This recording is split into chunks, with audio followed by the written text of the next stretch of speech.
So I'm here at Akureyri Golf Club in Iceland. This is the most northerly golf club in the world, home of the Arctic Open, which is a midnight golf tournament. This has been something I've wanted to do for a while though, tick that midnight golf box. I've got the whole place to myself. It looks amazing out here and I really can't wait to get out there and play the course at this time of night, into dusk, into the morning, and bring you along with me. So I hope you enjoy the round. The pros, he's recommended for midnight golf the yellow golf ball, at least to start with, until it gets a bit brighter, so I'm going to go with that. Just going to try and have some fun, see how the round goes.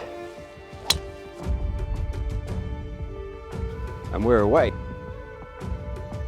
In play off the first tee, got a tricky back right pin over a bunker. Nice lie in the rough though, bit downwind. Total thin. I was never really sure whether this game would happen or not, so I've not got the most appropriate equipment with me. I've got 3 t-shirts on, a jumper and a pair of shorts. It's about 8 degrees as you can see on the hills behind me. There's snow there. It's forecast to rain a little bit, but we'll give it a go. Not going to beat myself up on the score with all of this. Not my set of golf clubs, totally different to anything I'd normally use. So if I could break 80, unbelievable, but it doesn't matter what the score is. My only bit of game plan would be if I can try and keep it in play off the tee, if I can avoid any big blow-ups out there on the golf course, and maybe if the putting gods are with me, get a couple of putts in here and there and we'll see how we go.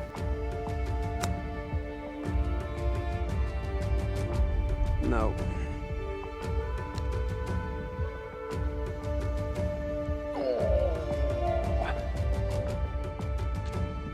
Bogey to get us started.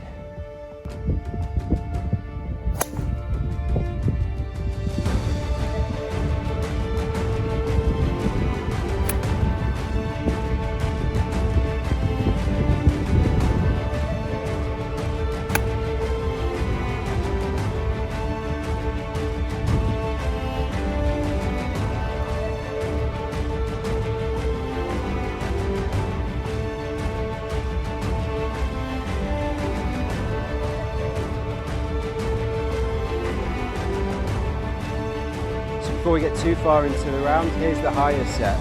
I've got a tailor-made R15 9.5 degree stiff shafted driver, similar R15 5 wood.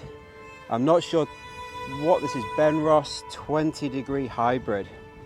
Then in the irons, they're quite light, regular shafted Titleist AP1s, hopefully forgiving.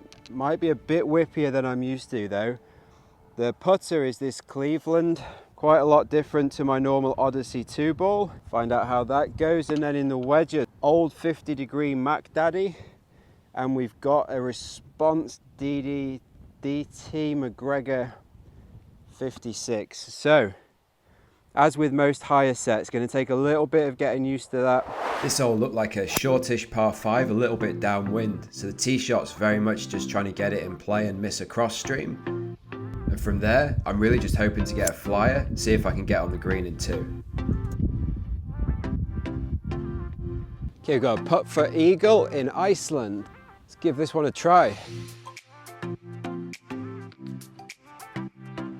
Go.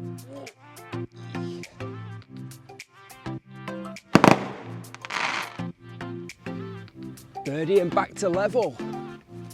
Don't know if this is a good tip for anyone, but obviously traveling, not wanting to bring much in the way of golf stuff. Pretty much the only thing other than the golf shoes I bought was the Shot Scope watch, GPS watch. It's just so handy if you want to know your distances, to have a little device that gives you, in this case, front, middle and back distances. Be good. Be good. Oh, sit. Nice. Get a little look at back-to-back birdies here. You go a little bit left to right down the hill.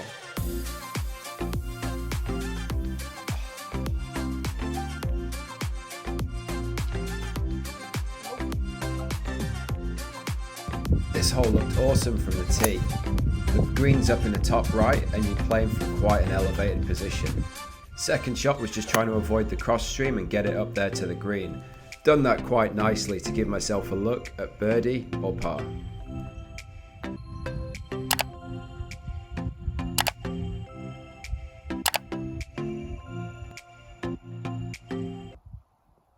Or bogey. Not ideal.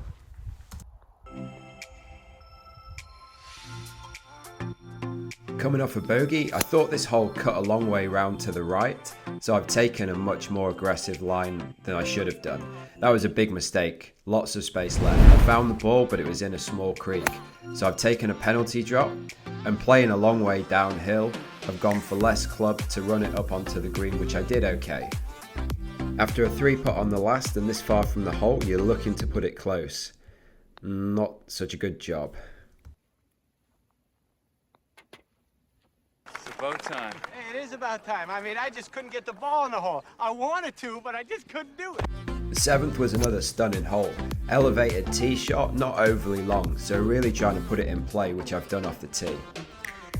From there, it's uphill to the green that you couldn't quite see, but not too far, and I'm starting to get used to this wedge, so feeling quite comfortable with it and put a good one in there.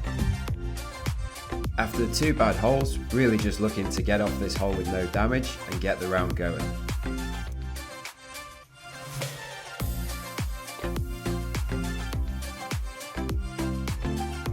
The 8th was a good looking par 3, but a little bit uncomfortable for me because I've only got the 5 wood in the higher set and it's a big hit to get there, so I've pushed it again and come up short of the green. Wanting to get a good chip in here, I've managed to play this one quite nicely and give myself a look at making par, and it's kind of that point in the round where you feel like you need to save yourself and just keep a score going.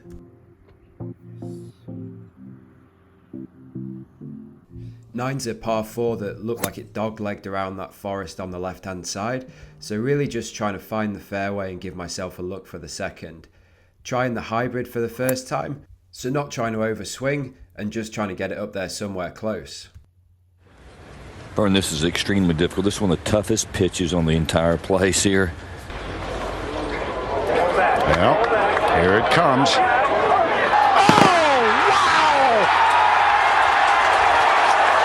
In your life, have you seen anything like that?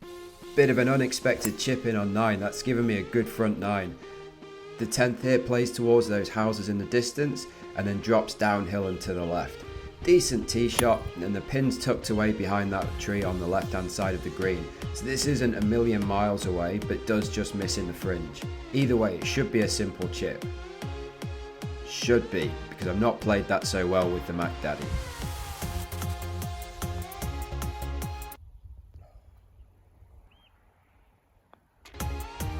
Bogey and back to 3 over, and then there's a par 3 here. It's quite long and I just don't feel like I've got the right club for this. With the regular shafts as well in the 4-iron, I didn't feel like I could hit it hard, but I've played a bad shot. From here, it's not a difficult wedge, but it's not one that you're going to get up and down all of the time.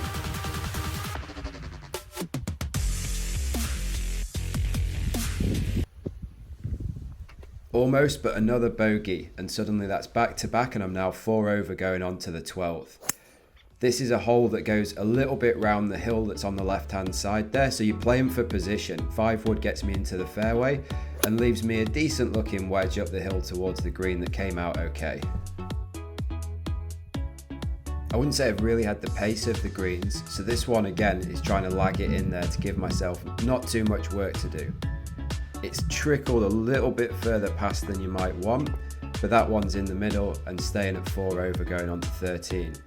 13's a par 4, goes around a little bit to the left, so again 400 yards, just getting this one in play, which I've done off the tee even if it's not that long, and I love the 6-iron from here, straight at it. That great shot has left me this good look at birdie, not much movement to this one. Happy to make birdie there. 3 birdies already in this round, so really helping the score on a course I don't know. The 14th's another longish par 3 and another shot that I've missed short right. Bit of a common theme in this round, but that did leave me a lot of space to work with and starting to get a good feel for this Mac Daddy wedge. Solid chip in there, gets me up there to a distance that's going to give me a chance to make par. And this one, a little bit left to right. Judge the pace nicely, just dropped in there and the round goes on.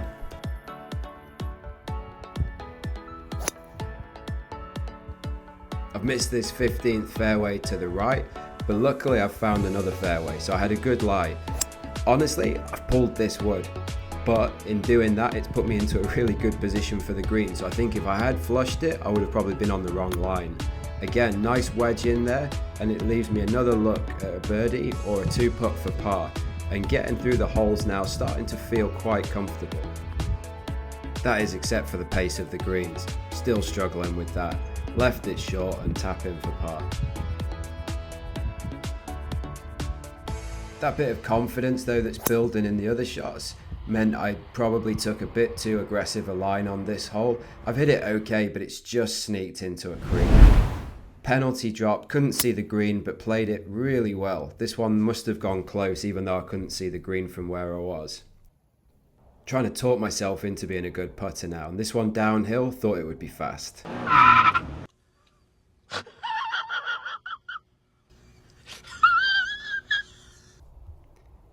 Yeah, so anyway, bogey, back to 4 over, 2 left to play.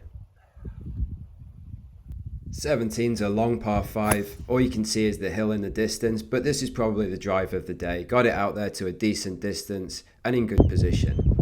This was terrible.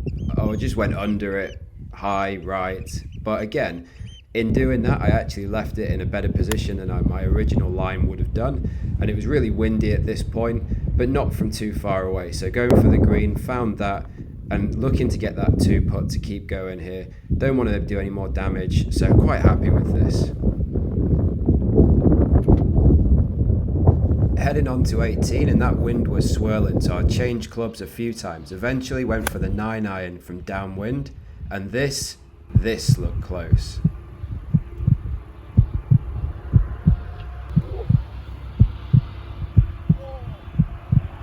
From where I was, this looked like it was going in. When you get down there, it was a little long, but right behind the pin.